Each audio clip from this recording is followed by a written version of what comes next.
Ready? 1, 2, 3. And hello, fellows. HeroGon here. Today is Tuesday, November 21st of 2023. It's now 2:31 p.m. Eastern Time. And so far, things are looking to be okay. According to the calendar that I'm checking right now, it is in 2 days it will be Thanksgiving. So to all of those, happy Thanksgiving. And to those that are going to be seeing this video possibly after Thanksgiving, well, I don't know what else to say about that. But with all of that, let's get into this week's tutorial. Credit goes to Shawnthebro for this. All of his tutorials have been great, even if oftentimes the start is a little slow. But that's how things tend to go because sometimes even certain Unreal Engine programmers like to take things slow before jumping in. That way they won't have to get riddled with, how do you put this, a whole lot of bugs and issues later on. Best to start slow if you can. Now, this week from Shawnthebro involves player profiles. And it is part 199 of how to make your own fighting game. Wow, just one tutorial left from the fated 200.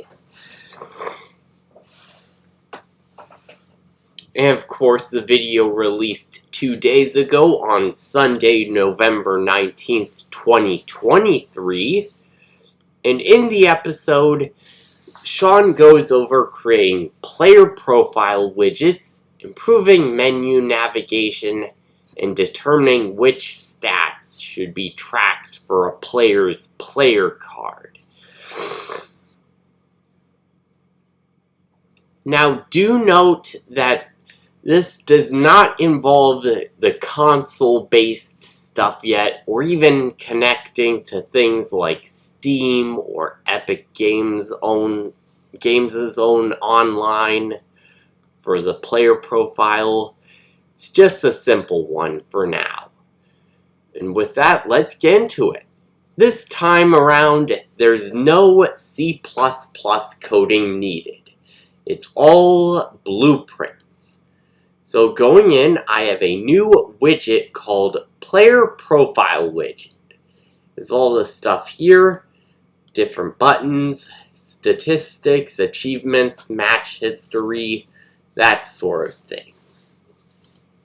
I've got the name, profile picture, a profile title, and 5 different stats. Matches played, matches won, highest win streak, which is how many consecutive matches you win, favorite character, and favorite stage. Favorite character and favorite stage are essentially the characters or stages that you've played the most out of all of them.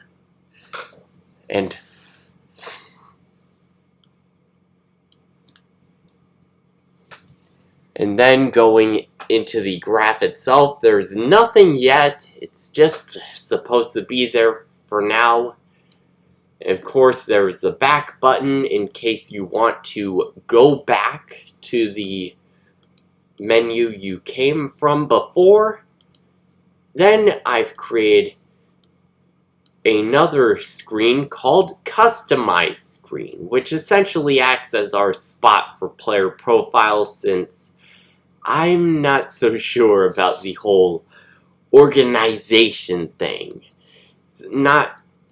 I don't know if it's my best forte on this part, as I've gone through a whole lot of fighting games and I don't know how to consolidate it all just yet.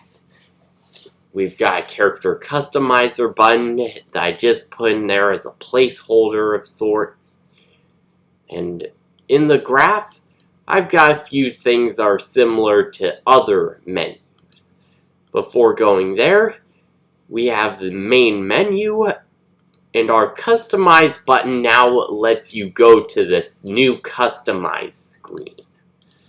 The only part I did for that was the confirm selection. Now value number 2, which is essentially this here because fight is 0 and journey is 1 due to how integers work.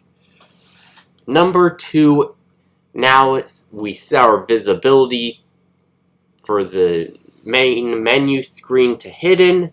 We create customize screen widget, add that to the viewport, and remove main menu screen from the parent. Easy enough for me. Now going into the customize screen, I've essentially got all the same stuff. Casting to base game instance, listening for input actions like left, right, up, and down, as well as confirm, setting our move selection border to 0. And of course, a custom event called clear selection. Now going into move selection, it's simple, or rather a bit complex. Now if our current P1 selection plus the direction is greater than -1 and current P1 selection plus direction is less than max selections, and if that's true, we set our current P1 selection to the current P1 selection plus the direction. We set that as our current P1 selection.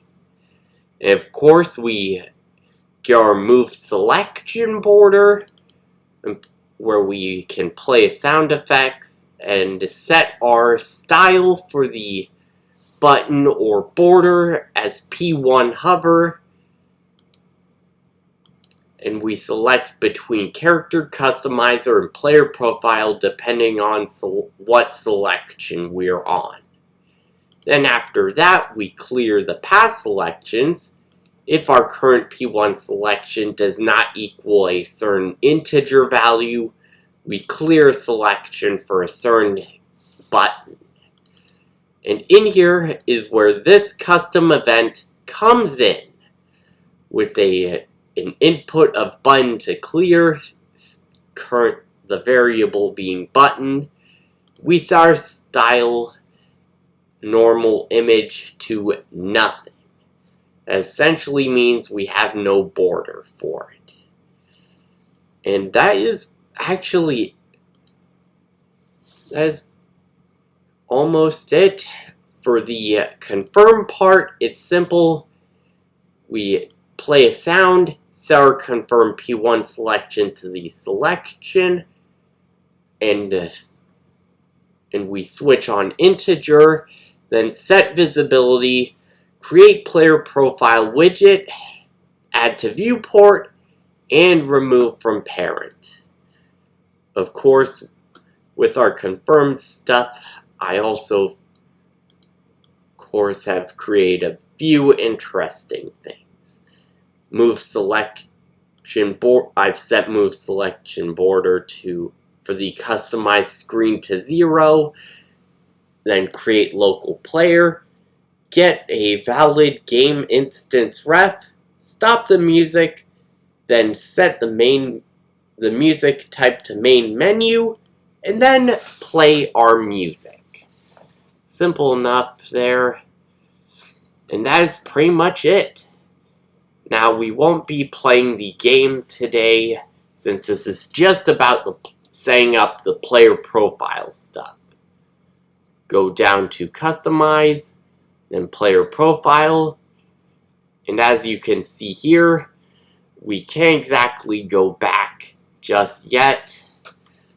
That will probably come sometime soon when things are set up for the Player Profile widget, which will likely be around the Sunday or on November 26th. And that is pretty much where things will be left at.